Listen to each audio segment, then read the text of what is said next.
Peter Doosan. He was voted, let's put it this way, he was voted Scientist of the Year in the state of California.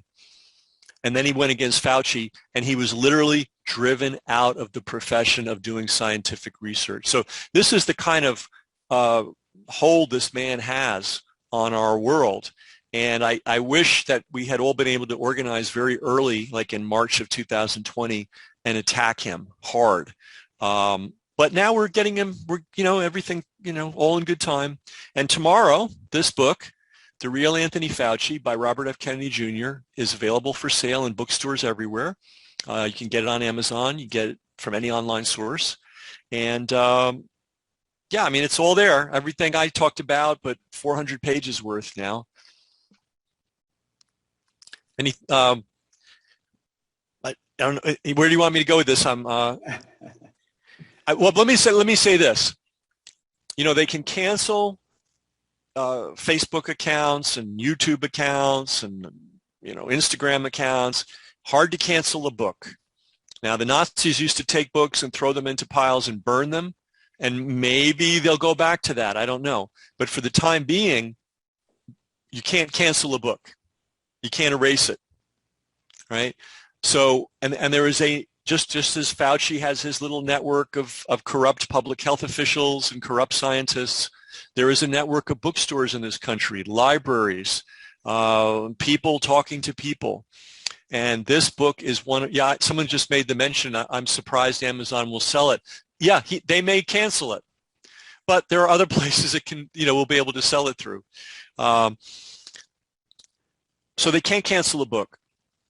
And, we can wait around till November to vote for somebody, or we can vote right now with our wallets and buy this book against all odds, because I'm sure this is the first time you've heard about this book, because the mass media is not going to mention it. However, Bobby Kennedy is on Tucker Carlson tonight, so that's interesting. But the mass media, for the most part, is not going to discuss this book, and if they do discuss it, they're going to disparage it. And yet, even with that barrier to success, in competition with 32 million books, that's how many books Amazon has in their inventory, 32 million different titles. I'm not talking about books in a warehouse. I'm talking about 32 million titles. We have been consistently in the top 20 for the last week, and occasionally we break through to the top 10. We've been number one in health and fitness, which is a very hard category to crack. We've been number one consistently in science. We've been number one consistently in medical books. So we are succeeding, but we need more. We need more. We need to keep this book alive. We need to keep it at the top of Amazon. If it's up at the top of Amazon, some of the left-leaning librarians, unfortunately, I love librarians, but some of them are unhinged, especially with the masks and the hand gel and all this nonsense. They need to be shown they've got to carry this book whether they like it or not, because some of them won't carry it. I can tell you that right now. They're going to need to be pressured to. There's no reason they shouldn't. Robert F. Kennedy Jr. is a distinguished environmental attorney of 36 years experience. He's not somebody that just came to this yesterday. Also, we need to compel our bookstores, because unfortunately a lot of the bookstores, I don't know about where you live, but our bookstores are horrible. Gel at the door, double masking, keep a distance, all this nonsense. So however, here's the thing. If you're a number one seller or a top seller on Amazon, they can't ignore you. People will see it and they will go to their bookstore and ask for it. And if people ask for it, they've really got to, they've either got to sell it or be unethical and not sell it. Also, we're trying to get onto the New York Times bestseller list, and that's the big show. And once you're on that list, the order forms come out, and the bookstores are just compelled to order it, because people that are interested are going to go to the bookstore and ask for it. So, we vote, and I'm sorry to say 99.9% of the time our votes are worthless. We get one flavor or another of garbage. Here's a place where you can vote. Now, it's going to cost you a little bit of money, but you can vote for this book.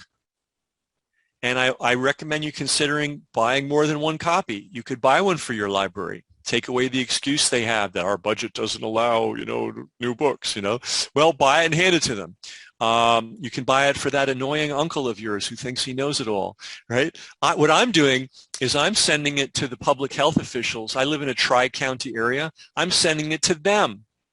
So I could send them a letter outraged about what they're doing, or I could put this book in their hand. It's a little bit like a grenade, It's like they're going to put it down, but when they open that box, they're going to have to confront it. There's a thing in football where they say, we're a wide receiver. That's the guy that catches the ball.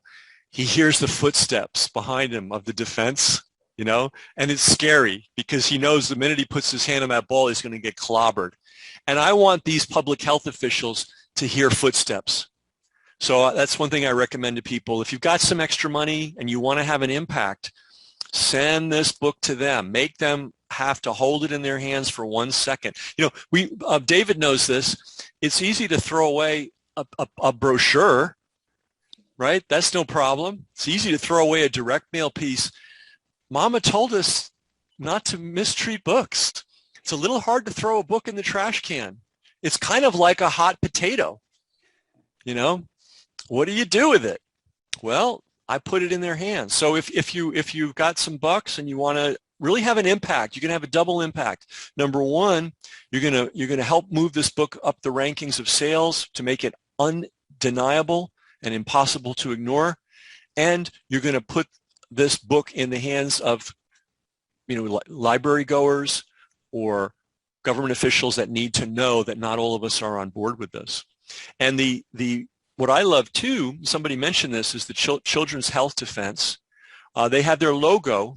That's Robert F. Kennedy Jr.'s group. They have their logo right on the front of the book.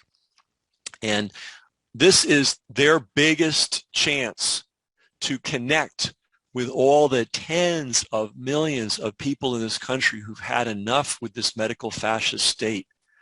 They've had enough of the mandatory vaccinations and the mandatory masks and the mandatory lockdowns. They've had it.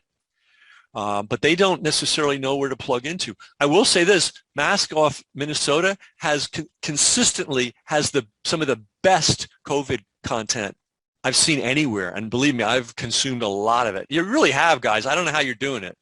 I'm sure you're banned from YouTube. Did they take you off Vimeo too? They did, Ken, yeah. So our meeting, when you asked earlier how many folks watched the meeting before, I was going to say, well, we could check our Vimeo stats, except they shut us down and completely terminated the account. So we moved everything to Rumble now, and that was relatively recently. But yeah, we are on Rumble now. But yeah, Vimeo shut us down.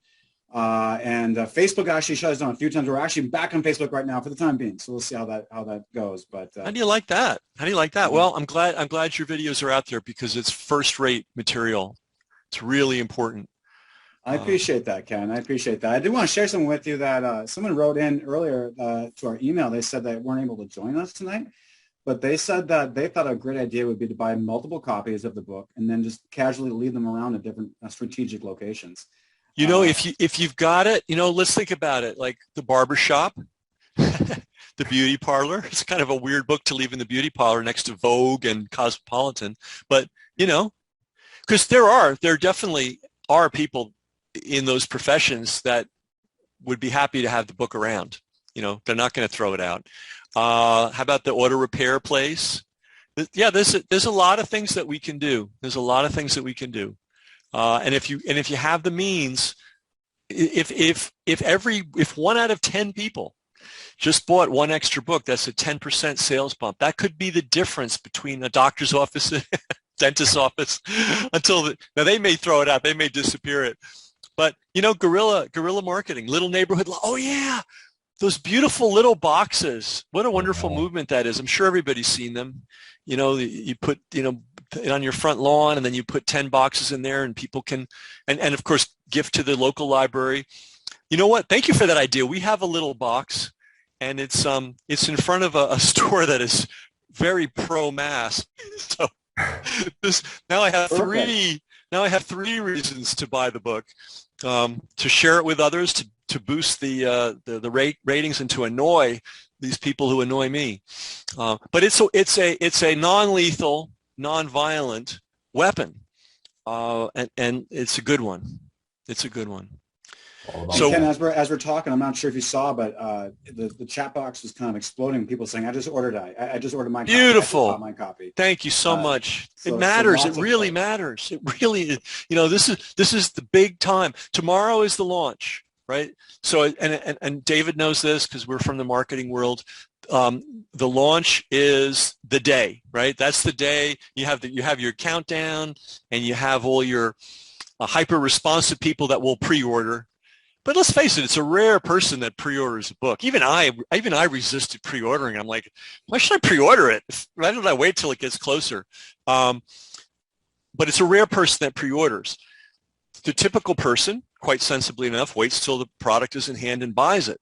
And then when you have that countdown, 10 days coming, 9 days, it's coming. It's like a movie. Hey, it's coming, it's coming, it's coming. That day, tomorrow, is the best day to be selling this book ever. So anything that you can add to the fuel by buying a book tonight, tomorrow, multiple books, telling people is going to be of enormous help, Because if we get on the New York Times bestseller list, that is such a thorn in the side of these people. Oh, by the way, Fauci, there's a book on Fauci called Expect the Unexpected. Its current ranking on Amazon, I think last time I looked, 6,372. Okay? See, all this media, all this television, all this Facebook, all this crap is a facade. It's not real. And the existence of this book and the fact that it's selling so well off radar is proof of that. There are a lot of COVID books. Sanjay Gupta has a COVID book out there. Mr. CNN lies all the time guy. He's appalling, right? His book can't even get traction. And here we have this guy. He's had his Instagram canceled. He's been defamed in every possible way you can imagine. His YouTubes are canceled. And his book is consistently in the number one. And it's number one medical book. I love that. Number one medical book. I found some pictures. There's a lady that made a video. Unfortunately, that video I don't have to show you, but it was a video of like all these different people reading the book. It was a promo. And some of the pictures were of doctors, people in their scrubs. And so I made a little collage of all these different doctors in their scrubs looking at the Anthony Fauci book. So, 9 out of 10 doctors agree. The real Anthony Fauci book is good for your health. I like that. Am I visible? I'm not that I want to be visible, but I can't tell if I am visible or not. If I am, I'll sit up straight. You are visible. Oh my God. Okay. Yep, I have no idea how I look. I didn't comb my hair. I thought I wasn't. Okay. I look presentable. You look very, you're getting thumbs up from everyone. Good enough? Okay, good enough. Good enough for looking great, sir. For COVID work, right? The book is exactly right. Yeah, you probably have sweatpants on for all we know. So the book is already in the top 10 on Amazon. Yeah. Well, it fluctuates. Sunday we were as high as 6. And it hasn't even fully released yet, so it's going to go through the roof probably tomorrow by the end of the week. We're praying. And tonight, Bobby Kennedy's on Tucker Carlson. And I hope they'll mention the book. Wow. Yeah. I hope so. Yeah. That'd be a you good never opportunity know. for him to do that. You never know. But he's I know on. what I want to do is I want to buy a book. So we have our commissioner of health here called Jen Malcolm, Ken. She's our, I always call her the commissioner of health. Yeah, right, exactly. And I want to buy a book and then like send it to her, certified mail. So I know that she gets it. Oh. And like you said, it's, you can't throw away a book, junk mail, you can easily throw away, but you get a package, you can't just ignore that and you can't just throw it away. Now she might throw it away after she opens it up, but I almost want to just do that, And the other thing too, you made me think about Ken, is you can't cancel a book or whatever. So previously in one of our previous meetings, we showed an announcement from Biden, the guy claiming to be our president at the moment here, and on his YouTube page, he's announcing his mandates or whatever, and the like to dislike ratio was insane. So if my memory serves me correct, it was like 300 340 likes, like literally 340 likes of people that liked this video. And there was like 7,000 dislikes or something like that. The like to dislike ratio is crazy on that. And last I heard, they were actually contemplating getting rid of that like dislike thing. I don't know if it's just for the White House videos or what, because they're still on the videos I've seen lately. But it just reminded me of that, though, because you can't really do that with a book like that. So, when I see people putting messages saying, stop Fauci and this and that, I agree. Buy the book. Buy the book. Hey, you gave me an idea, David. All right, so we send them the book. They open the package, and there it is. And it's like, uh-oh, What if we were to wrap it in Christmas paper around Christmas time and put a bow on it? Right? They go and somebody sent me a present, and they open it up, and it's the book. What if this happens 3 or 4 or 5 or 20 times? See, they're fighting psychological warfare against us. I think hope that's clear. We talked about that at great length in the last show. There's no reason we can't fight fire with fire. No reason whatsoever.